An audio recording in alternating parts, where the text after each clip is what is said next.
Acho que a Porto Seguro está na região de Campos Elíseos há mais de 40 anos, mas as pessoas perguntam também um pouco do porquê que a gente se dedica mais, ou qual é a relação que eu tenho com isso. E, no fundo, o centro de São Paulo, e essa região toda, está muito na minha memória afetiva, né? Eu morei no centro muito tempo, eu tive um tio-avô que ficou muito doente, e eu morei junto com ele a pedido da minha mãe, e ele morava no Largo do Aroche, na época áurea, onde você tinha os bares com as mesas na calçada. Ele me levava todos os domingos para assistir Tom e Jerry no metro. Cansei de namorar no Cine Marabá, né? Então, quando você vai vendo, jogava bola no pátio atrás do colégio do Campos Sales. Acho que é Campos Sales, né, que tem. Campos Sales não, é o Caetano de Campos, que tem ali na Praça da República, a feirinha que tinha de domingo na Praça da República. Então, tudo isso está muito na memória afetiva, né? E estudando aí uma série de outros projetos pessoais também que eu tive, você vai percebendo que eu estava fazendo um projeto em Perdizes, mas você começa a perceber que Perdizes é fruto da deteriorização de Campos Elíseos. Porque, à medida que se instalou a Estação da Luz, começou a surgir um pouco dos cortiços, então muitos dos casarões, das pessoas que tinham os casarões em Campos Elíseos acabaram migrando para a Paulista. A Paulista começou a ficar muito agitada para alguns, que começaram, então, a migrar para o bairro de Perdizes, e o nome não é à toa, porque é um bairro mais sossegado, né? Então, quando você vai vendo esse processo, ele também de deteriorização, ele vai movimentando o restante da cidade. Porto Seguro hoje tem no Brasil 15 mil funcionários, que efetivamente trabalham nesse complexo que nós temos em Campos Elíseos, são cerca de 10 mil funcionários. E o que a gente percebia, a gente está, na verdade, centrado ali, né, entre, como já tem saído recentemente na mídia, a gente tem a Cracolândia muito próxima, depois também da própria favela do Moinho, e você tem alguns trechos também do próprio bairro com bastante carência. E a gente tem que trazer 10 mil pessoas todos os dias para trabalharem, e que muitas vezes também se veem vítimas da violência, tudo isso que não é um problema exclusivo de Campos Elíseos, acho que isso é um problema de qualquer grande cidade, em especial São Paulo, é um pouco do que a gente vive, dessa questão toda social. Mas, como empresa, a gente tem que minimamente criar condições em que a gente possa permitir que as pessoas possam sair das suas casas e virem trabalhar de maneira sossegada. A gente começou a ficar um pouco preocupado também, porque, alguns anos atrás, a gente começou a ter funcionários, candidatos a vagas, por exemplo, para trabalhar no Porto Seguro, e que, eventualmente, de forma desavisada, descia na Estação da Luz e vinha a pé e se deparava no meio da Cracolândia. Então, a gente começou a ter problemas de candidatos que não queriam mais vir trabalhar na Porto Seguro. Olhando isso a médio e longo prazo, isso ia se tornar um problema, porque provavelmente a companhia ia tomar uma decisão, talvez, de sair do bairro. Sair de um bairro que nós estamos falando, que não tem, eu não consegui, pelo menos, a gente não tem informações diretas, porque a gente tem do bairro de Santa Cecília, mas que se estima que Campos Elíseos tem algo em torno de 40 mil, a população de Campos Elíseos seria algo em torno de 40 mil pessoas. Então, a gente começou a discutir um pouco isso, né? Então, qual que é o grande problema? A gente tem 10 mil pessoas durante o dia, entre 6 horas da manhã e 18 horas a gente gera muito movimento, inclusive para o comércio, muita gente andando na rua, mas a partir das 18 horas aquilo simplesmente gera um apagão e você fica simplesmente o bairro com aquele quê de abandonado. Então, nós tínhamos já uma relação com a cultura, em especial, já de muitos anos, que a gente tem uma relação muito forte com a cultura, em especial com o teatro, mas a gente sempre foi um pouco contra simplesmente fazer name writings de teatros, porque a gente achava que isso simplesmente seria uma ação publicitária, e a gente queria efetivamente ter algo com envolvimento muito mais direto. E num dos projetos que nós tínhamos lá no prédio, num dos prédios que nós temos lá na na Alameda Barão de Piracicaba, que é um prédio da década de 40, se não estiver enganado, que ele já foi da Pirelli. Nós tínhamos adquirido esse prédio, e no projeto de retrofit que a gente ia fazer desse prédio e de um complexo novo ao lado, a gente ia fazer um tipo de um auditório, um anfiteatro, mais ou menos parecido como esse, e chegamos à conclusão, por que a gente vai fazer um anfiteatro? Por que a gente que vai ficar voltado para dentro, por que a gente já não investe um pouco mais, faz um teatro realmente muito bom, no sentido de que traga para as pessoas queiram realmente vir para cá, haja visto o estigma que se criou em torno de Campos Elíseos por conta das questões sociais, e a gente, então, poderia ter um contexto novo, né? Então, fizemos um teatro lá, isso inauguramos em janeiro de 2016, para 508 lugares, é um teatro que tem, hoje, reconhecidamente um dos melhores teatros de São Paulo, dentro desta faixa, tem um fosso para 25 músicos, porque a gente também fez uma ouvidoria muito grande com os produtores de peças teatrais de São Paulo, e que você tinha um déficit muito grande para pequenos musicais, que vinham da Broadway, por exemplo, que pudessem vir para o Brasil. Porque ou você tem um teatro muito grande, que é o caso do Teatro Bourbon, ou do Teatro Alfa, que é para 1.500 pessoas, que não fica muito intimista, e você não tinha, então, uma solução para isso. Então, criamos um teatro que consegue acolher musicais pequenos e médios, e, fora isso, a gente também caprichou muito nas questões técnicas do ponto de vista da caixa cênica, tem 19 varas cênicas, então a gente consegue fazer esse teatro funcionar de segunda a segunda praticamente. Então nós temos eventos lá hoje de terça a domingo, ele funciona todos os dias, só não funciona na segunda-feira para a gente poder fazer manutenções, e a gente também tem introduzido muitas peças infantis, né, aos sábados, às 11 da manhã e às 3 da tarde, e também domingo às 11 da manhã e às 3 da tarde, e mantém o cronograma normal na parte noturna. Então, a gente está conseguindo fazer passar por esse teatro cerca de mais ou menos 6 a 7 mil pessoas por mês. Nesse processo de construção desse complexo, a gente estava muito inspirado pelo próprio complexo do Tomiotaki, embora ele seja mais verticalizado. E no processo de construção também do complexo maior, a gente começou a ter muitos problemas com algumas casas na esquina, que eram muito velhas, muito antigas, e a gente fazia. A gente tinha, por uma questão de legislação, a gente precisava fazer 5 garagens para baixo, pelo tamanho do complexo.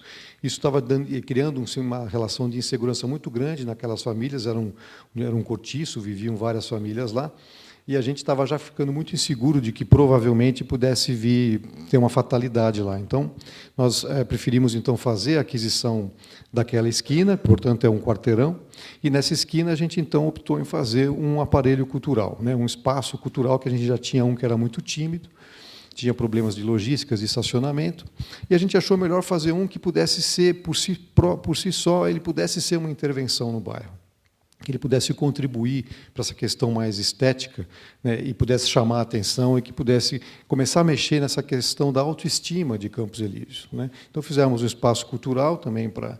são 1.000 metros quadrados, comportam até 300 pessoas simultaneamente, porque a gente também montou um restaurante que fica exatamente no meio desse complexo, que chama Gema Restaurante, que foi uma parceria que nós fizemos com o Restaurantor, que é o mesmo que é sócio da Morena Leite no restaurante lá do Tomiotaki, né, do Capim Santo, de tal forma que a gente pudesse dar sustentação para o público que vai ao espaço cultural, para o público que vai ao teatro, e esse restaurante também funciona de domingo a domingo, né, tanto para o almoço quanto para o café. Juntando, então, esses dois complexos mais o restaurante, a gente está conseguindo trazer para essa região de Campos Elíseos cerca de 10 mil pessoas por mês, transacionando em horários em que a companhia não está com seus 10 mil colaboradores operando na região. Agora, quando a gente fala de bairro, isso simplesmente não atenderia uma necessidade, né? A gente também tem um instituto que opera no bairro, e nesse instituto a gente procura trabalhar vários conceitos do ponto de vista social. O primeiro a gente tem muita demanda dos funcionários pedindo para que a gente crie soluções internas, tipo cabeleireiro, manicure, costureiros, né, tipo um SOS de costura. Só que se a gente fizer isso, a gente abala todo o sistema econômico comercial que tem no bairro. Então, a gente prefere não instituir soluções que afetem o comércio no bairro, porque senão a gente vai ser um agente, como a gente é um agente muito importante, qualquer movimento que a gente faça lá, a gente afeta muito o comércio da região. O segundo ponto é que a gente trabalha muito do ponto de vista do Instituto, né? Então, a gente oferece muitos cursos, a gente cuida de cerca de 158 crianças que estão, de alguma forma, de famílias carentes, ou algumas, inclusive, moram na própria favela do Moinho, de tal forma que elas não possam, nos horários intermediários, né, as que estudam de manhã ficam conosco à tarde, as que estudam à tarde pela manhã, e a gente faz um complemento das escolas públicas, né, no sentido de que essas crianças também não fiquem soltas pelo bairro em função de operações de riscos e até mesmo poderem ser aliciadas aí pelas questões que envolvam drogas e assim por diante. Nós também oferecemos vários cursos profissionalizantes, como elétrica, hidráulica, a gente tem muito serviço, né, então a gente precisa de muita mão de obra relacionada a funilaria, pintura, mecânica, elétrica, hidráulica. A gente também oferece cursos relacionados à beleza, né? Cabeleireiro, manicure, tem até um aqui que eu não sabia, que é design de sobrancelhas. É uma coisa Pelo jeito, a estética está forte, né? Então, tem uma série de questões. São aí mais ou menos 1.000 alunos por ano que a gente consegue fazer de formação, e o mais interessante é que 47% consegue se empregar. Então, é mais ou menos do que a gente tenta fazer para sustentar esse bairro, para que ele possa efetivamente buscar o seu espaço, né? Nos nossos jardins do prédio, nós temos jardins muito grandes e tem muitas creches no nosso entorno com dificuldades muito grandes também, e nenhuma delas tem espaço aberto para as crianças. Então, 3 vezes por semana, de manhã e à tarde, a gente abre os jardins em comum acordo com essas creches que trazem essas crianças, e a gente tem um trabalho de funcionários voluntários que descem para entreter essas crianças, e elas é que cuidam de uma grande horta que nós temos lá. Então, elas plantam e elas é que colhem e depois comem nas creches a saladinha com tudo aquilo que elas mesmas fizeram, né? Então, tem um trabalho com criança muito grande, e é sempre bom ter criança também dentro do prédio, muita algazarra, uma energia positiva. Isso também ajuda bastante a gente a preservar a nossa aura lá de sensibilidade humana, que é muito importante para nós lá. A gente também faz um trabalho voluntário com voluntários da companhia, funcionários muito grande, juntamente a casas de idosos, creches. A gente tem muita cantoria, danças, contações de histórias nas creches, enfim, a gente tem um trabalho muito forte. A gente também dá muita atenção para cachorros e gatos abandonados no bairro. Então, em geral, a gente concede cerca de 2 horas por semana para qualquer funcionário que queira fazer algum trabalho voluntário, isso não é descontado do funcionário, e a gente está investindo cerca de 6.000 horas de voluntários por ano, atuando sempre na região de Campos Elíseos. E cerca de 2 anos atrás, nós abrimos, então, a Associação Campos Elíseos Mais Gentil, que é o que o Carlos comentou. A gente optou em abrir essa associação para a gente poder entregar para o bairro de fato. Então, ela está dentro do Instituto, embaixo do Instituto, mas ela é uma ação independente. O que a gente fez? A gente percebeu que o bairro, como todos os bairros, tem um problema sério, que, no fundo, qualquer cidadão poderia resolver. Só que começou a haver um distanciamento entre o cidadão e o próprio órgão público, no sentido da descrença, né, que tem toda essa crise institucional que a gente vive no país, e as pessoas acabam não acreditando mais, né? Então, a gente toma conta hoje de 32 quarteirões que compõem o bairro de Campos Elíseos, e, através de funcionários voluntários, que são 45, a gente faz uma fiscalização. A gente faz uma fiscalização pela manhã, pela tarde e pela noite, para ver situações de calçadas quebradas, problemas de lixos que ficam colocados nas esquinas de forma inadequada. A gente tem que conversar com os comerciantes, porque, se colocar o lixo na hora errada, você tem muito morador de rua, estima-se que tem mais ou menos lá 1.400 pessoas na região em situações de moradia de rua, e que, portanto, vão fuçar nesse lixo. Aí esse lixo ele é aberto, ele acaba saindo na rua, ele também chama rato, enfim, ele começa a criar toda uma imagem, né, ainda que estética, de deteriorização. Aos poucos, nós fomos criando esse processo. Nós temos uma pessoa que faz o link com a subprefeitura da Sé, e, pasmem, a gente pega mais ou menos 1.400 protocolos que a gente abre na subprefeitura todos os anos, e a gente resolve 80% dos problemas, com foco e dedicação. Então, nós temos uma pessoa nessa associação que faz todas essas relações, porque esses serviços são terceirizados, né, pela prefeitura, e necessariamente não é a mesma empresa que cuida de tudo. O que precisa ter é um pouco de disciplina, né? E é um pouco do que a gente tem feito. A gente também criou um aplicativo, entregamos esse aplicativo para a comunidade. Hoje já tem 500 pessoas que baixaram, a gente já tem 3.000 sites, acessos aos nossos sites também. Então, nós estamos ensinando o próprio morador de Campos Elíseos que ele tem que ele mesmo registrar o problema que tem lá, porque a gente também não quer criar uma dependência nossa para esse assunto. Quem tem que se apoderar disso são os próprios moradores. E nós fizemos um book, inclusive, de todo esse projeto para poder entregar para qualquer bairro. Então, se uma associação na Moca, ou em Pinheiros, ou qualquer outro lugar, desde que tenha uma empresa ou alguém que, pelo menos, patrocine por um tempo para criar esse processo educativo, a gente tem todo o projeto devidamente catalogado para ensinar qualquer bairro de São Paulo a poder fazer a mesma coisa.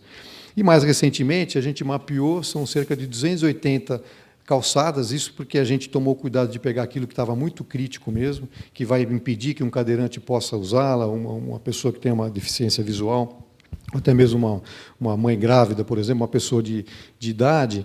E também encaminhamos junto à prefeitura para que houvesse as autuações junto aos proprietários de calçadas, e conseguimos já resolver 190 calçadas das 234.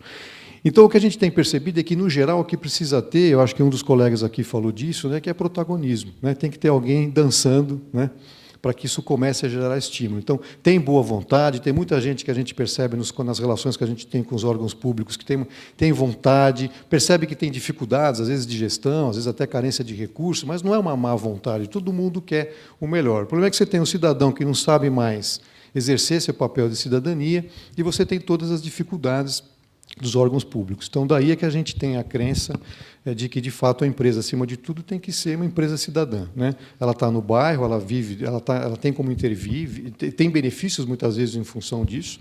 Então, acho que é possível, sim, a gente conseguir ficar criando pontes, né? Eu acho que entre cidadãos, empresa e o órgão público é possível, sim, a gente construir uma cidade melhor. É um pouco do que a gente tem feito e acreditando bastante.